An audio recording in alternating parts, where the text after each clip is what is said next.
الحمد لله نحمده ونستعينه ونستغفره ونؤمن به ونتوكل عليه ونعوذ بالله من شرور أنفسنا ومن سيئات أعمالنا من يهده الله فلا مضل له ومن يضلله فلا هادي له ونشهد أن لا إله إلا الله وحده لا شريك له ونشهد أن سيدنا وحبيبنا وسندنا ومولانا محمدا عبده ورسوله فقد قال الله تبارك وتعالى في القرآن المجيد والفرقان الحميد أعوذ بالله من الشيطان الرجيم بسم الله الرحمن الرحيم يا أيها الذين آمنوا إذا قمتم إلى الصلاة فاغسلوا وجوهكم وأيديكم إلى المرافق وامسحوا برؤوسكم وأرجلكم إلى الكعبين وإن كنتم جنبا فاطهروا وقال الله تعالى إن الله يحب التوابين ويحب المتطهرين وقال النبي صلى الله عليه وسلم الطهور شطر الإيمان أو كما قال عليه الصلاة والسلام میرے محترم بزرگوں اور اسلامی بھائیوں، اللہ تبارک و تعالیٰ کا احسان عظیم ہے کہ اللہ رب العزت نے ہمیں اور آپ کو اپنے مقدس گھر میں جمعہ کی نماز پڑھنے کی نسبت سے جمع فرمایا ہے۔ میرے عزیزوں، اللہ تبارک و تعالیٰ نے ہمیں اور آپ کو بہت سی نعمتوں سے نوازا ہے۔ جہاں اللہ تبارک و تعالیٰ نے ہمیں اور آپ کو صحت و تندرستی سے نوازا ہے، وہی اللہ تبارک و تعالیٰ نے ہمیں اور آپ کو ایمان کی دولت سے بھی سرفراز فرمایا ہے۔ اللہ تبارک و تعالیٰ نے ہمیں اور آپ کو یہ احکام نازل فرمایا ہے ہمارے اوپر کہ تم میری عبادت کرو، اور جتنی بھی عبادتیں ہیں ان تمام عبادتوں میں سب سے افضل عبادت نماز ہے۔ لیکن میرے دوستوں، آج میں یہ چاہتا ہوں کہ آج آپ کے سامنے وضو اور غسل کرنے کا طریقہ کیا ہے وہ آپ کے سامنے بتاؤں کہ وضو کس طریقے سے کیا جاتا ہے اور غسل کس طریقے سے کیا جاتا ہے۔ اس لیے کہ ہم اور آپ تو وضو کر لیتے ہیں جیسے چاہتے ہیں اور غسل جس طرح چاہتے ہیں کر لیتے ہیں، لیکن ہم اور آپ سنت کے مطابق نہ غسل کرنے کی کوشش کرتے ہیں، نہ وضو کو سنت کے مطابق کرنے کی کوشش کرتے ہیں۔ اس لیے کہ پکا اور سچا مسلمان وہی ہے اور کامل مومن وہی ہے جس کا ہر کام اور ہر چیز اللہ کے نبی علیہ السلام کے سنت کے مطابق ہو۔ ہم اور آپ جس شعبے میں کام کر رہے ہیں، ہم اور آپ جہاں بھی جس جگہ بھی اپنی زندگی کو گزار رہے ہیں، تو ہمیں اس بات کی فکر ہونی چاہیے کہ ہماری جو زندگی گزر رہی ہے، کیا وہ ہماری زندگی سنت کے مطابق گزر رہی ہے یا نہیں گزر رہی ہے۔ اس لیے اگر ہم اور آپ سنت کے مطابق ہر کام کو کریں گے تو ہم پکا سچا مسلمان اور کامل مومن بنیں گے۔ اللہ کے نبی علیہ السلام ارشاد فرماتے ہیں کہ الطہور شطر الایمان، کہ پاکی آدھا ایمان ہے۔ جب ہم اور آپ وضو کرتے ہیں تو وضو کرنے سے پہلے ہم اور آپ کس چیز کا استعمال کرتے ہیں؟ ہم اور آپ وضو کے لیے پانی کا استعمال کرتے ہیں۔ اگر ہم اس پانی کو وضو میں سنت کے مطابق کریں گے تو وہ ہمارے لیے ثواب کا ذریعہ بنے گا۔ اللہ کے نبی علیہ السلام ارشاد فرماتے ہیں کہ جب کوئی بندہ وضو کرتا ہے، جب کوئی بندہ وضو کرتا ہے اور غسل کرتا ہے وضو کرنے کا مطلب یہ ہے کہ وہ سنت کے مطابق وضو کرتا ہے،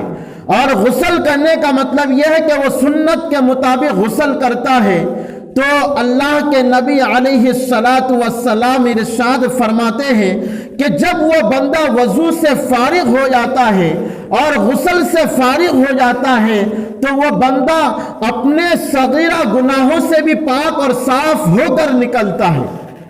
یعنی اگر کوئی سنت کے مطابق وضو کرتا ہے اور سنت کے مطابق غسل کرتا ہے تو اس کے بدن سے جو صغیرہ گناہ ہے وہ بھی اس وضو اور غسل کے ساتھ نکل جاتا ہے۔ اور اللہ کے نبی علیہ السلام نے ایک دوسری حدیث کے اندر یہ بیان فرمایا ہے کہ اگر کوئی آدمی دو کام سنت کے مطابق کرے، اگر کوئی آدمی دو کام سنت کے مطابق کرے تو وہ آدمی کل قیامت کے دن میرے نزدیک سب سے زیادہ محبوب اور میرے قریب ترین سب سے زیادہ وہ شخص ہوگا۔ وہ دو کام کیا ہے؟ ان دو کاموں میں سے پہلا کام یہ ہے کہ جو شخص سنت کے مطابق اپنی زندگی کو گزارے گا تو کل قیامت کے دن وہ میرے نزدیک سب سے زیادہ قریب اور اللہ کا سب سے قریب ترین محبوب بندہ ہوگا۔ اس لیے کہ ہم اور آپ یہ چاہتے ہیں کہ کل قیامت کے دن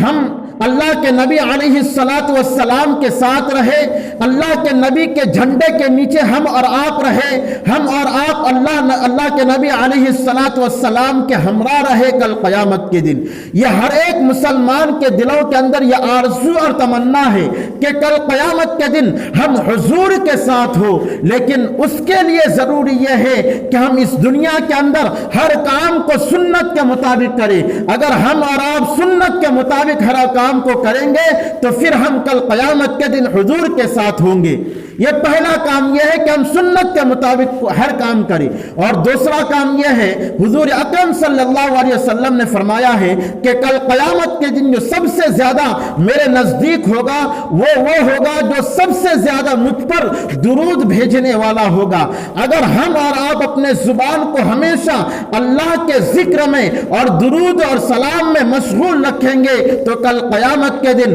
ہم اللہ کے سب سے زیادہ قریب بندہ بھی ہوں گے اور حضور کے بھی سب سے قریب محبوب ترین امتی میں شمار ہوں گے۔ میرے دوستو، میں عرض کر رہا تھا کہ ہم وضو کو سنت کے مطابق کیسے کریں۔ سب سے پہلے جب ہم وضو کرنے کا ارادہ کریں، وضو کا ارادہ کرنے کے لیے ہمارے دلوں کے اندر اس بات کا خیال ہونا چاہیے کہ ہم جو وضو کر رہے ہیں ہم پاک اور صاف ہونے کے لیے اور اللہ کی رضا اور خوشنودی کے لیے ہم وضو کرنے جا رہے ہیں۔ اب وضو کرنے کے لیے ہم اور آپ قبلہ کی طرف رخ کر کے اپنے منہ کو رخ کر کے ہم اونچی جگہ پر کیا ہو جائیں، وضو کرنے کے لیے بیٹھ جائیں۔ پھر ہم اس کے بعد کیا کریں؟ بیٹھنے کے بعد ہم وضو شروع کرنے سے پہلے جو دعا ہے اس دعا کو پڑھ لے۔ وہ دعا کیا ہے؟ حدیث پاک کے اندر اللہ کے نبی علیہ السلام ارشاد فرماتے ہیں کہ اگر کوئی آدمی وضو شروع کرنے سے پہلے بسم اللہ پڑھتا ہے یا پھر بسم اللہ الرحمن الرحیم پڑھ لیتا ہے یا اور کوئی دوسری دعا پڑھ لیتا ہے تو اس دعا کے پڑھنا اس کے لیے کیا ہے؟ کافی ہے وضو شروع کرنے سے پہلے۔ اگر صرف بسم اللہ پڑھتا ہے یا پھر بسم اللہ اور الحمدللہ پڑھتا ہے تو